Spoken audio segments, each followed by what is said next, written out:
and welcome to our live broadcast of how to make gluten-free and dairy-free alfajores. So my name is Ksenia Prince, and I am the blogger and writer and photographer and kind of the person who does almost everything behind the blog at the Immigrants Table.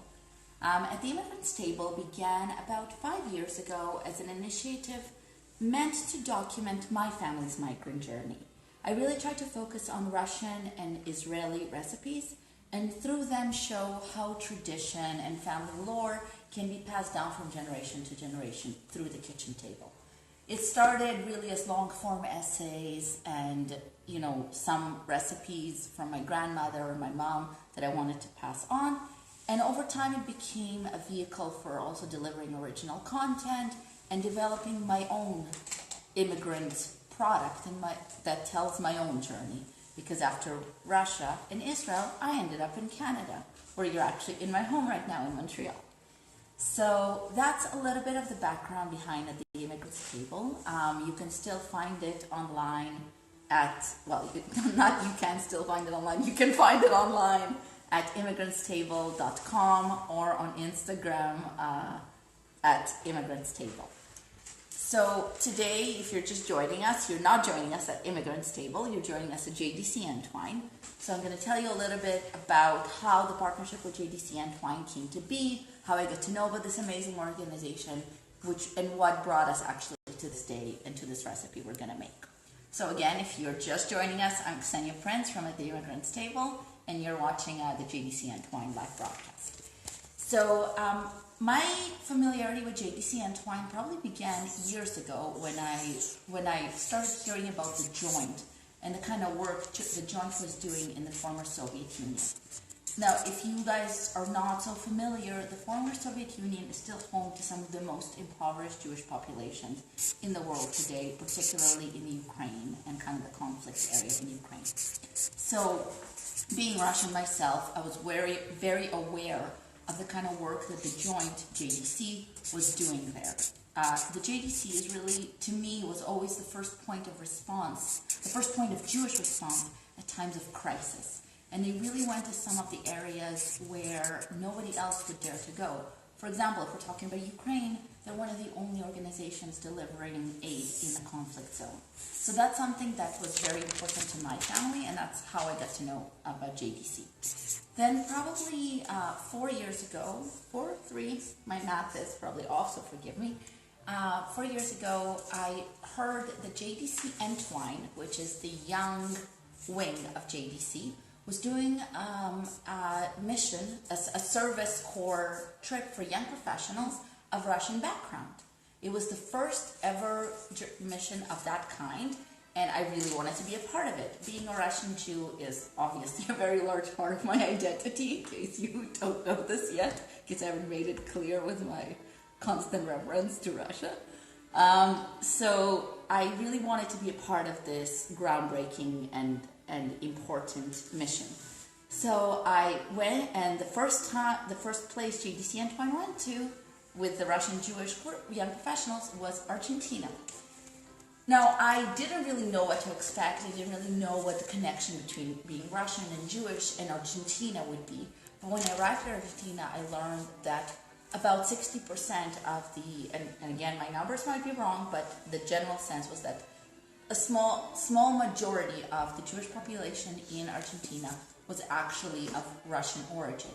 So they were Jews that escaped during the pogroms from the former Soviet, well, at the time it wasn't the Soviet Union, but from Russia, Belarus, and Ukraine, and escaped to Argentina, where they formed communities that slowly, over the years, still maintained some of their unique identity as Russians, or as Ashkenazi Jews, but also became a bit more Argentinian and a bit more Latin American over time.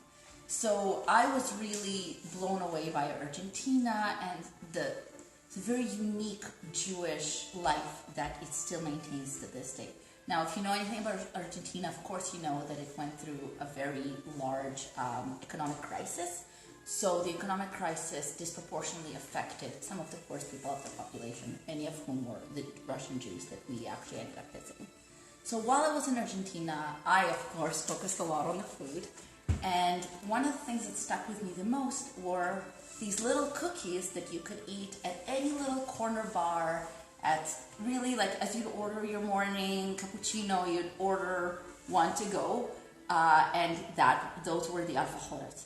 So the traditional alfajores is a cookie with two parts. You will see it, but just to explain, it's two cookies joined together with a filling of dulce de leche, and they're rolled in coconut on the outside.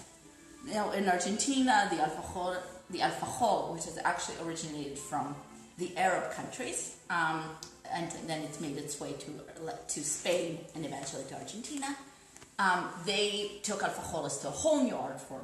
You can find alfajores coated in chocolate. You can find them filled with fig confiture. You can find them with maracuja, which is passion fruit.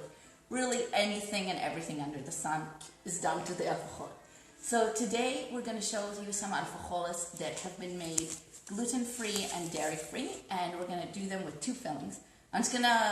Apparently we actually have people watching, so hi to Leah, Andrew, and Jess.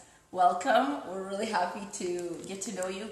Please, any questions, if I'm not being clear or if you need me to repeat a step, I'll do it at any time. Again, I'm Ksenia Prince from the Immigrants Table.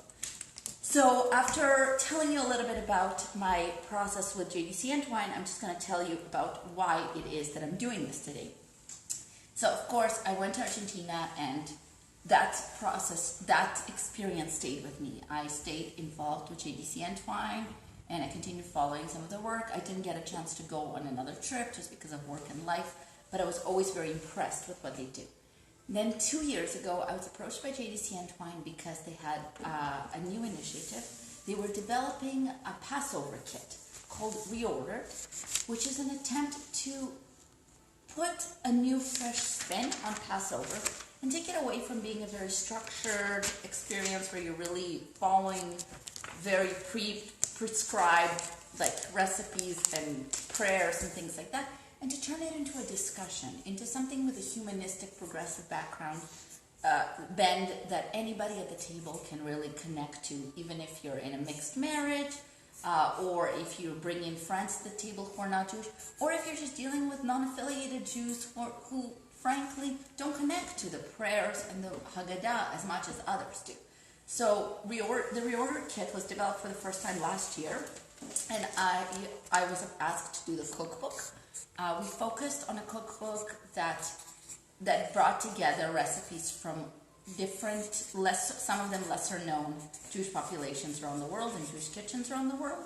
Last year we did, and forgive me if I need to remember what I did last year, because it was a year ago. We had Ethiopia, we had Morocco, we had Russia, and the last one, my brain right now is fried, but that'll come back to me. So we had Ethiopia, and then and this year they approached me again because we're launching a revamped kit for Reorder, and there's going to be an expanded cookbook. So this year the cookbook is going to focus on the same recipes that last year, plus 4 brand new communities: the Jews of India, the Jews of Greece, the Jews of Poland, and of course the Jews of Argentina. So that brings us to why we're making alfajores. I made them dairy-free and gluten-free so that you could eat them at the end of a meat seder, and gluten-free because it's Passover and because I cannot actually eat gluten. So Passover is my favorite holiday. So we're going to get started. Before I get started, I'm also going to say hi and welcome to Corinne. Welcome. I'm Ksenia Prince from the Immigrants Table. You're joining us for the JDC and Twine pre-ordered live broadcast. So we're going to get started. So the first thing you want to do if you're making alfajores and you're making them dairy-free, you want to actually make vegan dulce de leche. So the way to do it is super, super simple. We're not going to do it live, but we're going to tell you how to do it. I'll explain why we're not going to do it live. Because it takes about 3.5 hours to do. So to make vegan dulce de leche, all you really need is a can of condensed sweetened coconut milk. It's something you can buy. I removed the label because I'm not looking to sell you guys on any particular brand. There are several brands that make sweetened condensed coconut milk. You can get it at Bulk Barn in Canada, or any really specialty stores. So all you're gonna need to do is take your can, don't open it, a can as it is. You put it in a pot. It's really, really high-tech. Oh, sorry, clear. You fill the pot with water. Now I'm gonna show you guys how much water, because that actually does matter. You wanna put enough water to cover your pot, to cover your, I don't know if you can see, you wanna put enough water to cover your can, right? So your can needs to be fully immersed in the water, so I can put my finger and it touches the can. And then at that point, so once it's been fully immersed, at that point you would cover it with a lid and you'd put it on the stovetop, bring it to a boil, and once it comes to a boil, you would lower it, keep it on a simmer, make sure it's simmering for 3.5 hours. You want to check up on that, and if your water level ever goes down below the can, add more water. So you always want to make sure that your can is submerged in essentially boiling, simmering water. And after 3.5 hours, you're going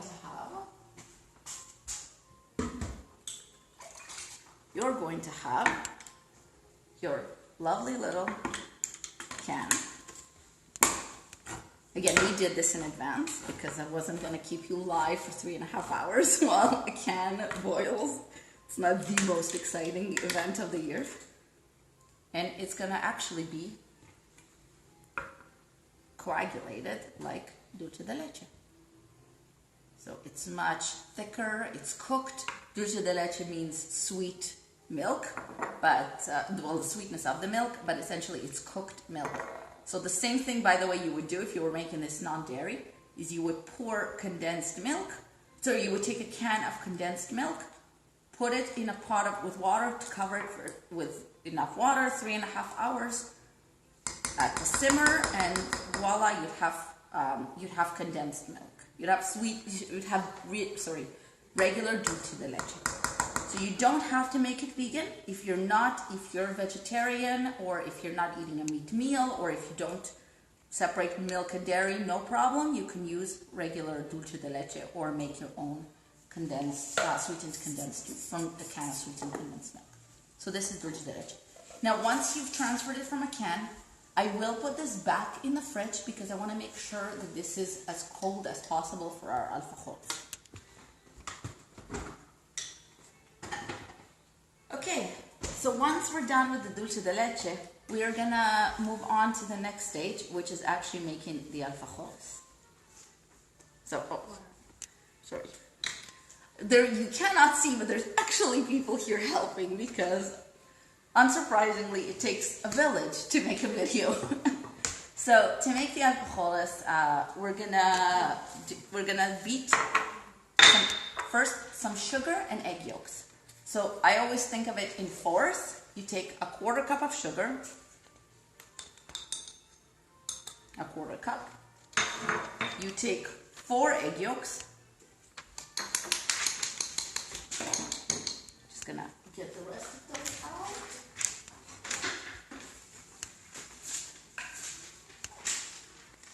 You don't want to lose your precious egg yolks that you struggled very hard to get out of their shell, if you're anything like me. And then for 4 minutes. So a 1/4, 4, and 4 minutes. Now, 4 minutes with an electric mixer. If you have a KitchenAid, you can use a KitchenAid. I'm just gonna pay attention to the time. We're starting at 11:14 and we're gonna go for 4 minutes. So the way I kind of watch it is I go about a minute per speed. So, you know, I'll start with 1 and I'll do 1 for 1 minute.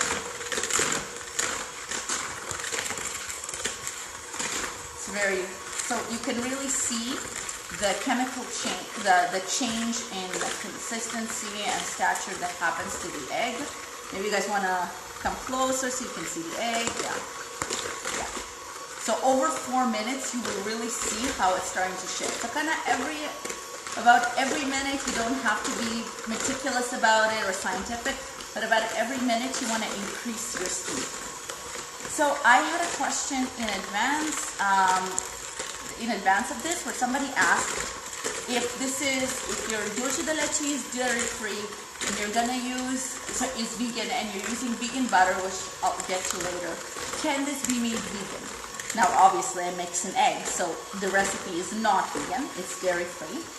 I'm gonna say that I think so. I haven't personally tried making this vegan, but I think that if you use aquafaba, which is the liquid from a can of chickpeas, you could make this vegan, but it would require some trial and error. I don't think it can be made vegan with flax seeds. Now, tell me, the people watching at home, I'd love to know a little bit about you guys. Normally, this was a cooking class. I'd actually get to interact with the people who are in the class, so this is new for me. If you want to say anything, tell us about how you found out about this broadcast. And I'm going to say hi to Ellie and David who just joined us. Again, if you're just joining, I'm Ksenia Prince at the Immigrant Table, and we're making gluten-free and dairy-free alfajores for the JDC and Twine Orders cookbook. So we've been doing this for about 2 minutes, and you can already see how the consistency has changed. But yeah, so as I was saying, please tell me about how you found out about this broadcast. What brings you here today? Why are you just fans of alfajores? Are you fans of JDC? And I'd love to know more about you. So please feel free, write it in the comments, send us a message. We'd love to hear from you. Really, it's changing drastically. It's a beautiful color. Some yolks are more yellow, some yolks are more orangey. It will actually impact your alfajores a little bit, but not as much as the type of starch you use. So really I'm kind of on the last minute or so of mixing it, and it's really changed. It's become quite airy. And you can see the trail that the mixer makes as it goes through the egg. So what you're doing essentially is you're beating air into the yolks and you're incorporating the sugar, and together it makes the yolks themselves change consistency, become a lot more fluffy but also have mass. You can see how different it is than what we started with, how the color changed. And by the way, if the stages, if you want to recap of this, you can find the recipe already on the website immigrantstable.com, and of course you can get it at the reordered kit, but you can already get it on the website. So if you want to follow while we're making this live, you can just open the website and go to immigrantstable.com, and it's the first recipe there. And there's even a little video that can help you if you guys forget what were the stages. So don't freak out, don't take notes. We got you covered. Don't worry. And of course, just order the reordered cookbook because it's free. So, then you'll have all the recipes. Okay, so now we've been doing this for about 4 minutes. So we're really gonna finish. And hi, Rachel. Hi, thanks for joining. Rachel, if you don't know, I'd love to know more about what brought you here, what made you join us, and how you found out about us. So please write it in the comments. So this is what it looks like after 4 minutes. It's quite a lot more dense, has a lot more mass. Now, the next thing I'm gonna do is I'm gonna add vegan butter that we already brought to room temperature. You can work with cold butter from the fridge. It's not gonna be impossible, but easier if your butter is at room temperature. So we're gonna incorporate the butter for about a minute. And quickly, very quickly, you can see how the butter is changing. But you still wanna work it for about a minute. And it's important to note the butter is vegan. So again, if you're keeping the dairy-free theme for your Passover meal or for any other occasion, if you're making this for a dairy intolerant person, just use vegan butter, anyone you like. I haven't tried making this with coconut oil, but I imagine it would also work with coconut oil. And And if you're not following dairy-free, feel free to use regular butter. It'll be perfect. Don't worry. So we've done about a minute of incorporating. This is how it's meant to look. We're all good. And now we can get rid of this. Okay. Now the next thing we're gonna do is actually add our flour, so to speak. Now the interesting thing about this is that so when you go to Argentina, most of the alfajores you're gonna find sold on the street are not gonna be gluten-free. So if you're celiac, please don't just go and buy alfajores and assume they're gonna be gluten-free. But traditionally there is another recipe that so today in commercial kitchens they'll always fill it with flour and cornstarch to kind of bulk it up and make the cookie more shelf stable.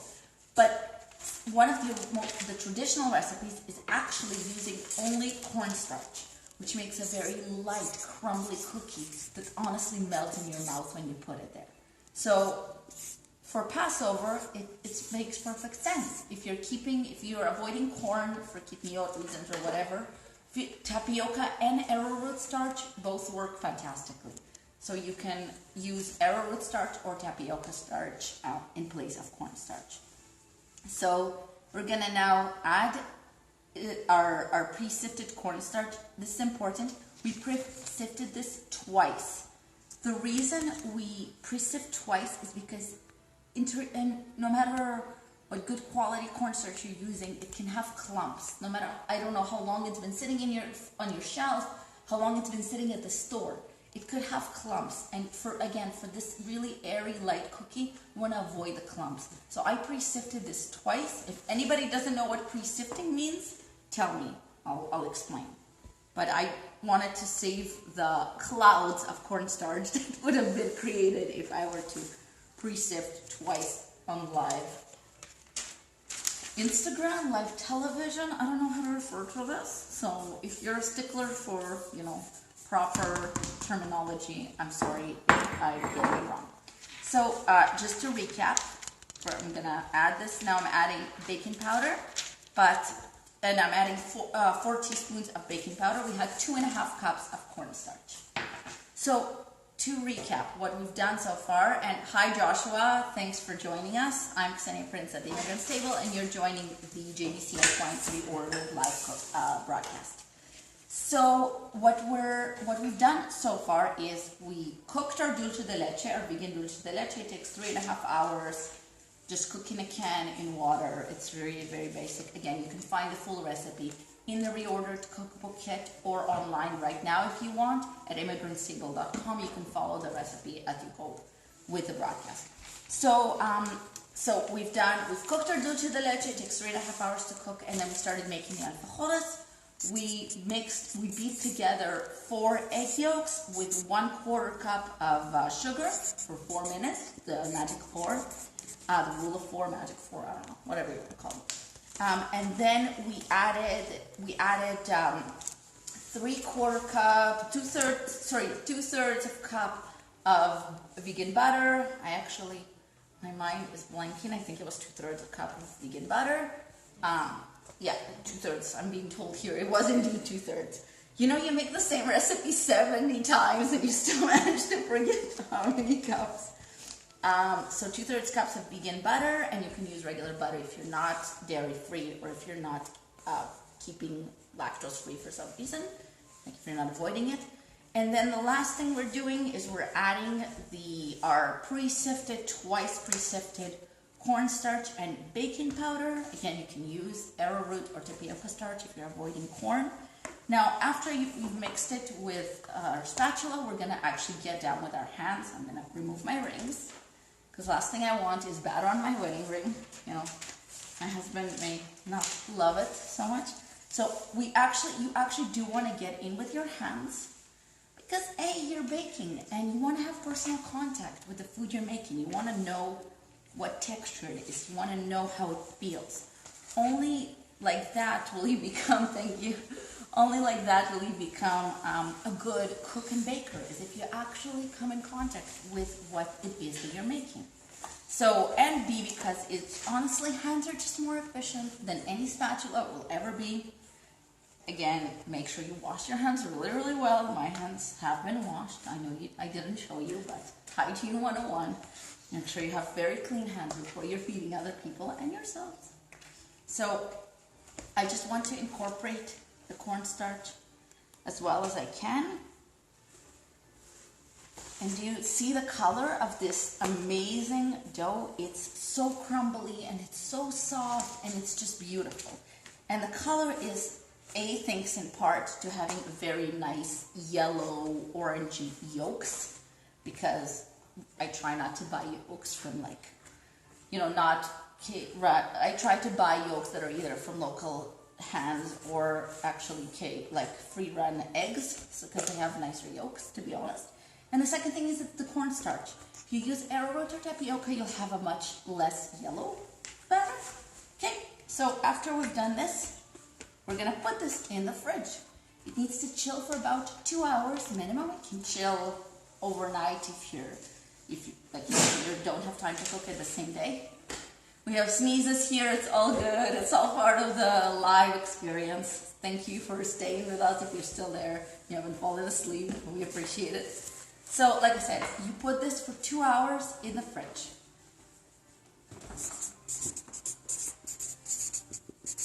And that is, if you can find room in the fridge, which sometimes is harder than it should be. Now, we actually clearly I did not find room in my fridge. Give me 1 second.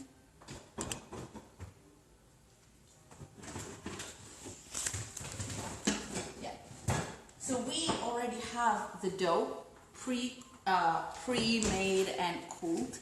I know I'm being given instructions on paper that I can't even read. They don't make a lot of sense. So we're now gonna work this dough. It just came out of the fridge.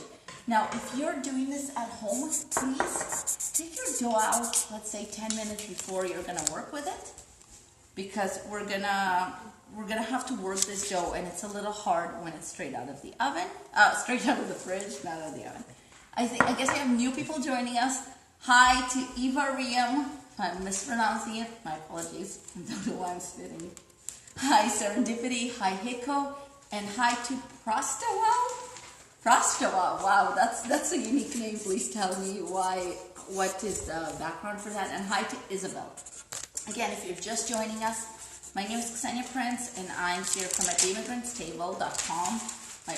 The blog's address is immigrantsTable.com, and we're working on the JDC and Twine reordered cookbook for Passover. Right now we're making gluten-free and dairy-free alfajores. So while our dough is coming to room temperature a little bit, we're not going to wait the whole 10 minutes, but we are going to wait till it's a little bit more malleable. Again, this is the dough after it's been resting. After it's been resting for 2 hours. Still maintains its perfect yellow color. By the way, this is, right now, I'm out of cornstarch, that's why this is more white. So like I said, if you were using tapioca starch or arrowroot powder, your dough would turn out a lot less yellow in color. It wouldn't change the flavor. The flavor is fine, the consistency is fine. I've tested it both with tapioca starch, with arrowroot starch, and with cornstarch. We've eaten a lot of alfajores over the last few months.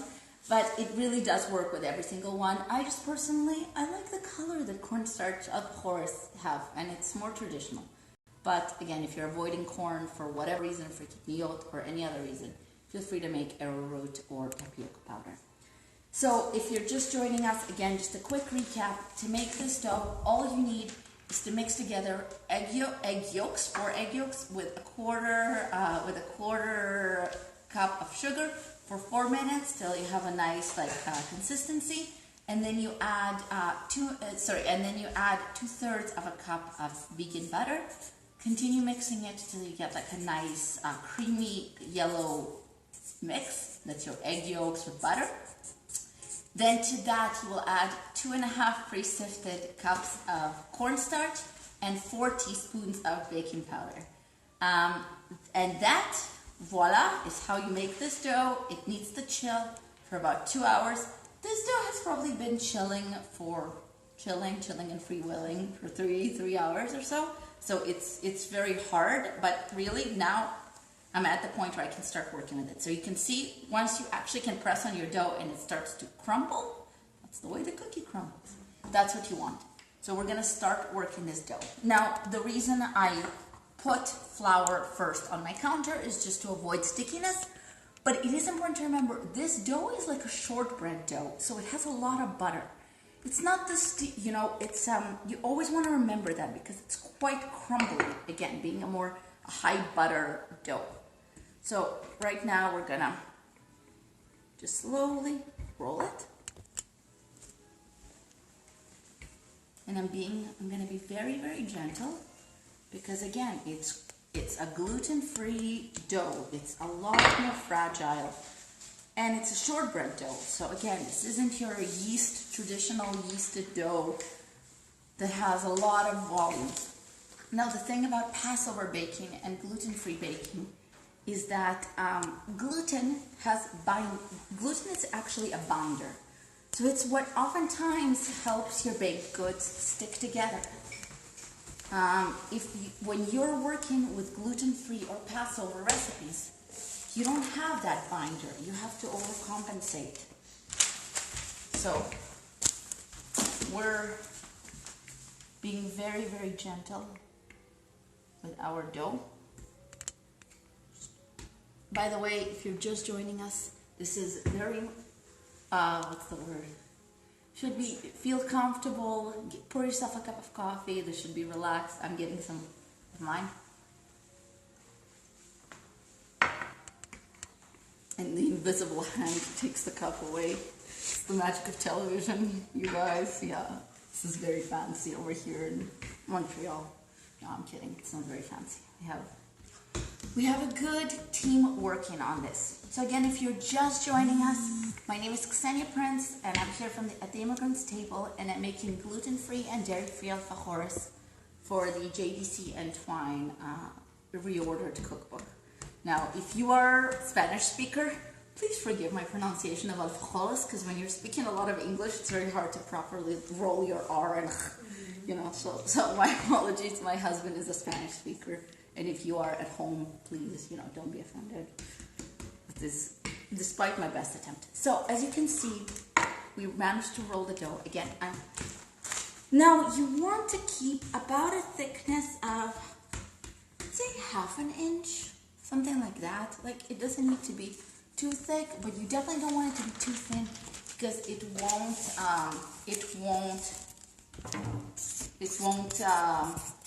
come up in one piece. Now, if you're at this stage, I should have told you to do this in advance. If you're cooking with us at home, or if you're, for later, you want to preheat your oven. You want to preheat your oven to 350. Our oven is already preheated, but if you're at home, please make sure before you start rolling your dough, you actually preheat your oven. So hi, if you're just joining us, I'm Ksenia Prince from the Immigrants Table, and we're working on the JDC and Twine reordered cookbook. So, good, I know who's joining us. So welcome Yaakov, welcome Arios Todsi. Please tell us what brings you here. To A. Kowalski, and welcome to Suze. My name is Ksenia Prince, and you're joining the JDC and Twine reordered cookbook live broadcast. And I'm Ksenia Prince at the Immigrants Table on the website immigranttable.com. Please, you can follow me on Instagram at Immigrants Table, or better yet, just go to the website, get the full recipe, and can sign up for future updates. So now that we've rolled our dough, it's about 1/2 inch consistency. Again, we can kind of help. So every once in a while, you'll need to scrape. You kind of want to do this. So you want a cookie cutter. If you don't have a cookie cutter, don't sweat it. A cup will do. Like any glass with nice thin rims will do. And then you actually just start rolling your shapes. There's no importance to the size. I like this size for alfajores because it allows you to actually get a few bites out of a cookie. I've seen alfajores that are this small. I've seen alfajores that are that big. Really, it's up to your preference. So we're just gonna make our shapes. Now, if you're just joining us, please tell us how you found out about us. Are you a long-time JDC Entwine follower? Did you like the first reordered and that's why you wanted to see what's coming up new? Are you a follower of Immigrant's Table and you came to watch? I'd really love to know. I want to know how you're preparing for Passover. It's interesting. Or, if you're just a gluten-free eater and you need something new for your recipe repertoire. So these cookies have really become a personal favorite of mine. So once you've cut out your shapes, you want to get your baking sheet covered with parchment paper. And you want to start picking up your alfajores. Now, the first one is always going to be the hardest to pick up. Because again, remember, this is a very buttery dough. But they come off beautifully. You want to put them in your tray. And after that, just help yourself to the rest of them. You can hear our music in the background. We're trying to get in the mood with some tango. I don't know if you can actually hear it, but if not, it's definitely putting us in the right Argentinian mood. So when I was in Argentina, I have taken a couple of tango classes at that point. But on, I think, our third night, we decided there was one girl in our group who was actually a professional tango dancer. Well, I don't know, maybe not professional, but a serious enough amateur that she was traveling the world, in tango demonstration and competition. So she was very good. And we decided we were going to go to an Argentinian tango class. And, we already realized at that point that Argentinians live a slightly different lives than we do, as in they go out much later. So we did our best. We went for a late dinner at 9 p.m. And after that, we decided we're going to go to the tango school. There was going to be a class, and then there was going to be a free dance kind of period where anybody can, practice. So we did that. We went, and there was nobody there except us. Then during the class, a couple of other people there. We thought we were coming so late. It was like 10 o'clock. By 11, I think there were 3 other souls amongst us. One of them was an 87-year-old man who could dance like the ceiling off of this building. So all of us were afraid to dance with him, except the actual girl who was like more of a professional. And the rest of us just kind of, faked our way. So this was my introduction to Argentinian tango. I couldn't teach anybody a live class on Argentinian tango. But luckily, you're here for the alfajores class. So once you finish this, you want to actually put them in the oven. Like I said, we preheated our oven to 350 degrees. We're gonna put it in and we're gonna set our timer for 8 minutes. Now, every oven is different. Your oven may only need 7 minutes. Somebody else's oven may need 9. These cookies could do even with 9, but I like the 8. It's not 2. Now, if you're making this at home, I would please rework this dough, roll it up. We are not gonna do that because we have more alfajores to show you guys, but we're gonna show, this was our batch. Now, while our cookies are baking, I'm gonna show you guys another alfajores filling that you can do. Because you don't have to just make vegan dulce de leche. The beauty of alfajores is that you can have several fillings. You can have them with several fillings. So the other filling I'm gonna make is lemon curd filling. Now on the website and in the video and in the cookbook, I've given a recipe for Meyer lemon curd. I really prefer Meyer lemon curd. It has a more floral taste. It's much more pleasant, and it's a more unique recipe, I think. Now, as I'm making this today, I couldn't find any more Meyer lemons, so we're gonna do it with regular lemon. So I'm gonna just tell you what are the slight things we're changing. So to make the lemon curd, we're gonna take a saucepan that you can put on the oven, and then we're gonna in it combine the juice of 2 lemons. We've already pre-juiced them, so you wouldn't again have to watch the really interesting, undoubtedly fascinating process of me juicing a lemon. We're gonna put Now again, in the original recipe and in the cookbook for Meyer lemons, it says half a cup of sugar. Because this is regular lemons and they're a lot more tart, you can go up to 3/4 of a cup. So this is 3/4 of a cup of sugar. And then we have 3/4 of a cup of coconut oil, sorry, I should say. 3/4 of a cup of coconut oil. So again, we're staying, it's not vegan because we are going to be using eggs. So again, there is no vegan way that I know of to make lemon curd, so my apologies, but we're making this dairy-free. I'm going to say hi to Emma, and again, I really, really want to thank you guys for joining us and watching us and following the JDC and Twine live broadcast for the reordered cookbook. So this is going to go on our stovetop at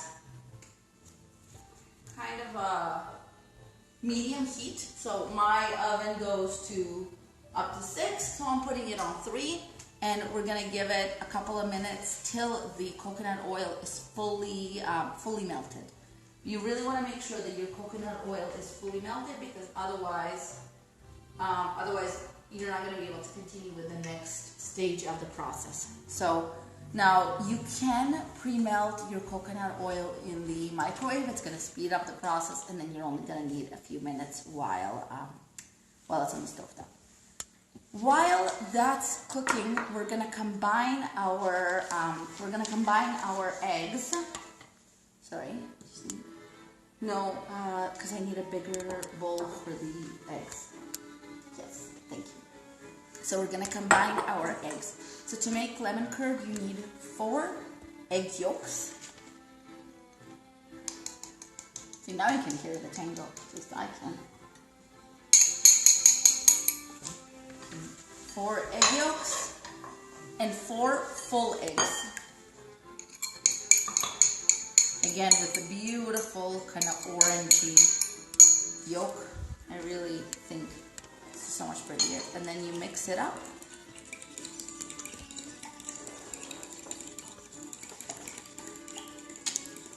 Fascinating stuff, really, I know.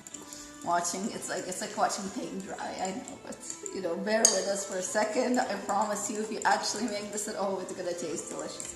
And the secret is that baking at home is much more fun than watching somebody else bake. But we're gonna check how it's melting.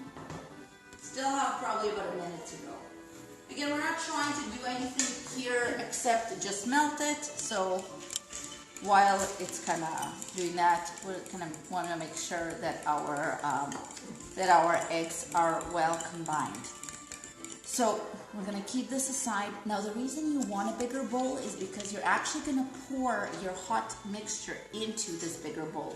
So make sure that you're not mixing your eggs in a small little bowl. So let's check again. By the way, if you're just joining us, I'm Ksenia Prince from the Immigrants Table on Instagram. It's Immigrants Table at Immigrants Table, and the website is immigranttable.com, and you're here for the JDC and Twine library order cookbook ship. So please, now if you are not familiar with Reordered, you really need to go right now on the JDC and Twine website /reordered and check it out, because I got the kit last year. Even if I wasn't, it's not just a cookbook, right? Like the cookbook, the recipes make you be a part of this global experience of Judaism. But it's about so much more. It's about the questions that come in the kit. And it's about the new aspect that it brings to your Passover. I did this with, again, my non-Jewish husband. And I think he'd agree that it was much better than if we had read a prayer book in a language he doesn't understand. And, just the two of us. It wouldn't have worked. Well, as this way we actually were able to have a discussion about humanitarianism and humanism and what connects us to each other as people, and how it all can transcend religion, and really what are some of the larger questions that Passover speaks to, which is the departure, Yitziat mi'avdut lecharut, so kind of the self-emancipation and the discovery and the journey, and really a lot of that is what the reordered kit speaks to. So we're just waiting for our coconut oil to melt. Meanwhile, we also have our cookies baking. So now is the time. If you guys have any questions, please let us know. I'll take questions that were sent to us in advance at the end. But if you have questions throughout the broadcast, please tell us. Like you're watching, but this doesn't have to be a one-way conversation. I'd love to hear from you. I'd love to know why you guys, how you found out about this, what made you join. If you have the first reordered kit, if you're planning on ordering it, and yeah, thank you for Joshua and for Suze for continuously watching for a while, and I know it's really, really fun watching somebody else cook on TV. I watch enough Food Network to speak to that, but thank you. I really appreciate you guys sticking around with us. Again, we're just to let you know, we have pre-made the lemon curd, but I want to actually show you the stages. So for that, I really needed to kind of come to a full melt, which we're almost there. We're almost there, and actually in 20 seconds, it's going to be time to take out our cookies. So really exciting times. Now, when you take out your cookies, you actually want to give them an extra 10 minutes to cool, because if you start working with them straight out of the oven, you'll burn your fingers. But even if you have gloves or whatever, or skin made out of sandpaper, the cookies will be way too crumbly.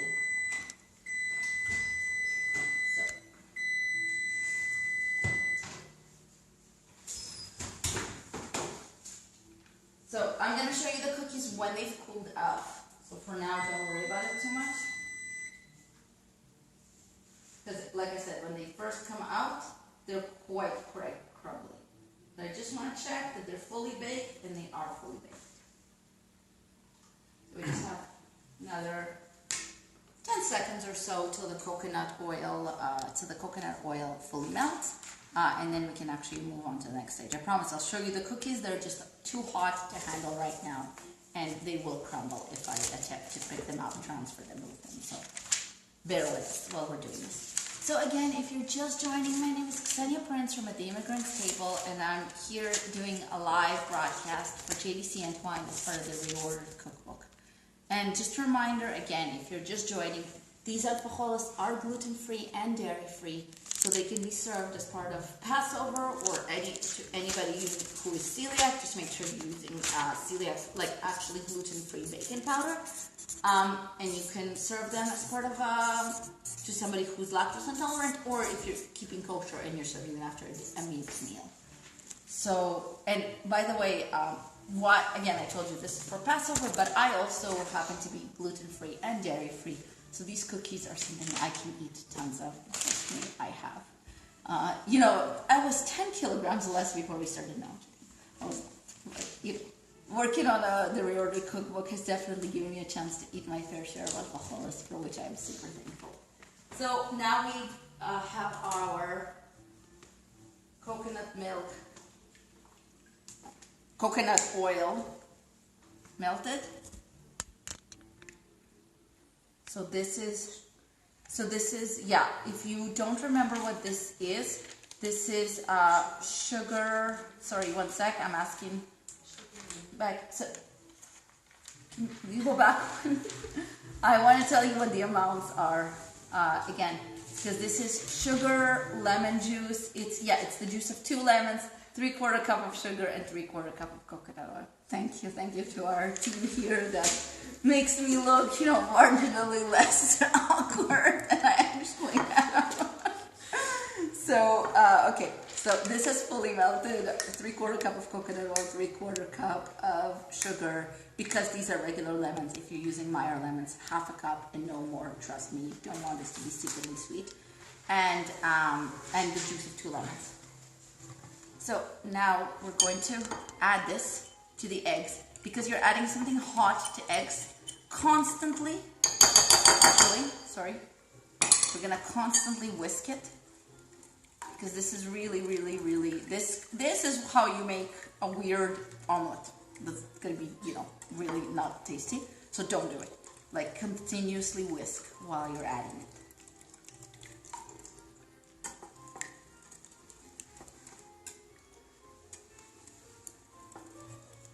Can I get a smaller whisk? Is it possible? because it's just, I don't want to spill. Oh, you know what? You'll forgive us, it's my kitchen. If I spill everywhere.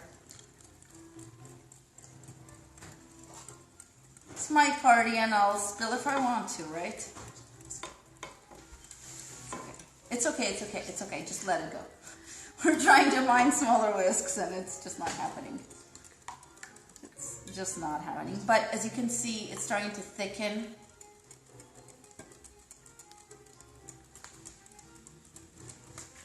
When we shot this for a video, you can actually pause if you need to and find something. When you're doing it live, it's much more difficult to pause. But again, look at how thick it's becoming. This is how you make curd. Now, again, if you're making this, if you're not worried about dairy-free and, you know, butter, you can use regular butter and it's going to be delicious. But I prefer to use coconut oil. Now, I'm gonna just mix it. Sorry. So continue stir. Okay. So once this has been fully incorporated and it's been thickened, you actually are gonna pour it back into the same pan, same saucepan. Again, stirring, whisking constantly. Never stop whisking because you don't want to end up with bits of cooked egg inside your curd. It will not be delicious. Believe me. I'm just going to clean this.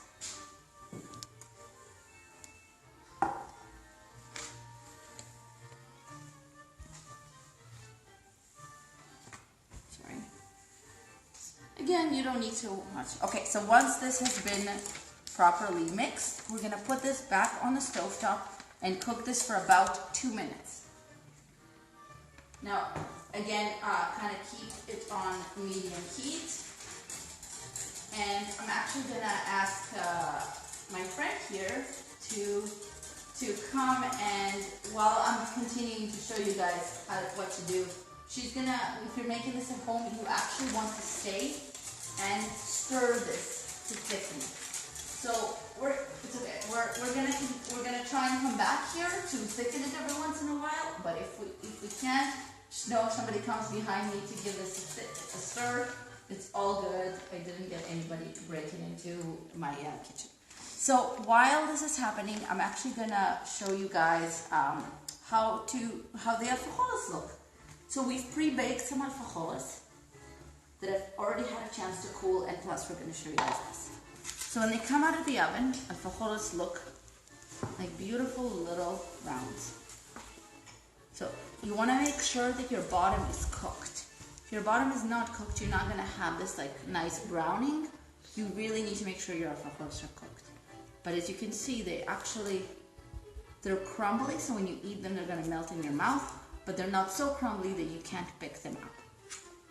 So this is alfajores that have been fully cooked and baked. I'm being told here to break one to show you. I'm always sad. Yeah, but we have enough that we can show you one, like a break, just to break you one. So, just to show you what I mean by crumbly. Look how easy that came apart. This is what where the gluten-free alfajor should look like. So you can see the crumb and how, can you see how perfect it looks? Like it really will melt in your mouth. Gonna give our curd or stir. Now you're cooking your curd for 2 minutes. So we've had it for about a minute already. We have 1 more minute left to go. Now we're gonna actually start filling some alfajores because in about 6 minutes our broadcast is gonna end. So we're gonna show you guys how to stuff them with some dulce de leche.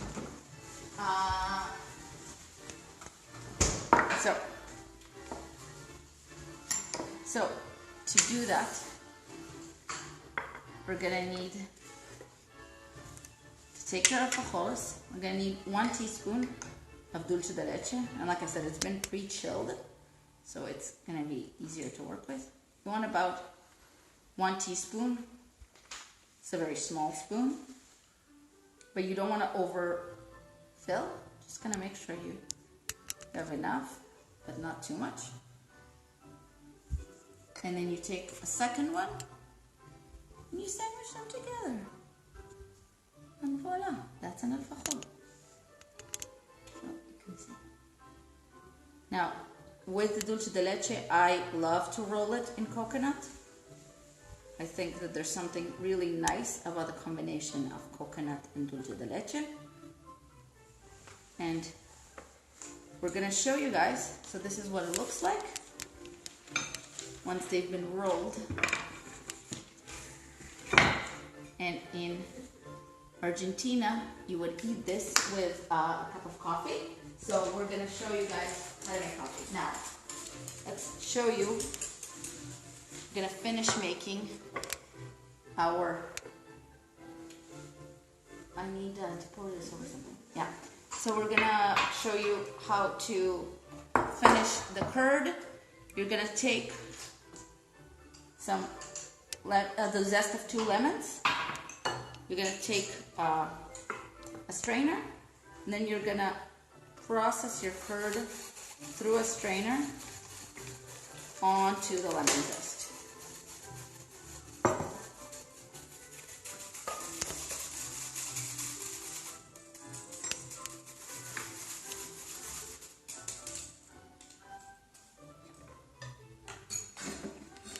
And then you actually are gonna let this, it has to chill to thicken.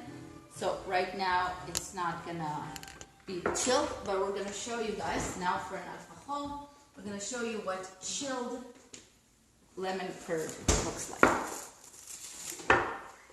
So it's much, much nicer. Look how thick it is, how beautiful.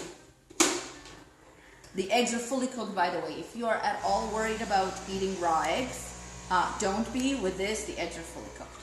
So again, to make an alfajor, you would put 1 teaspoon of dulce de leche, covered with another. Now with the Meyer lemon, I don't like the coconut. That's a preference. I find it takes away from it. So the lemon ones, I keep coconut free. So really you have 2 different alfajores now to choose from. Make them both. See which one you prefer. Go crazy. And then we're gonna just take a cup of coffee, because I learned in Argentina you cannot eat an alfajor without having some coffee. So this is what I consider the perfect Argentinian treat. Gonna get everything out so you can feast your eyes on this little beauty.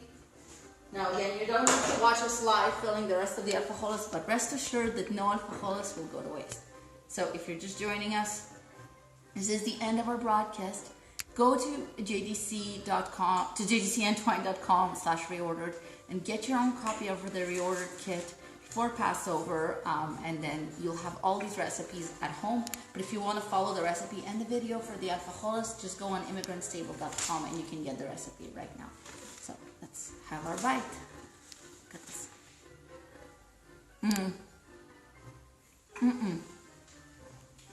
It's good. The flavor together. So I'm pretty pleased. I hope you guys are as well. Okay, I'm being told to also try the lemon. I didn't gain enough weight making these, So let's have some more. Again, with the lemon you've seen. Now you want to let the lemon rest in the fridge quite a bit, because if it's just freshly made, these were made this morning, so it's still, you can see it comes out. It's beautiful though.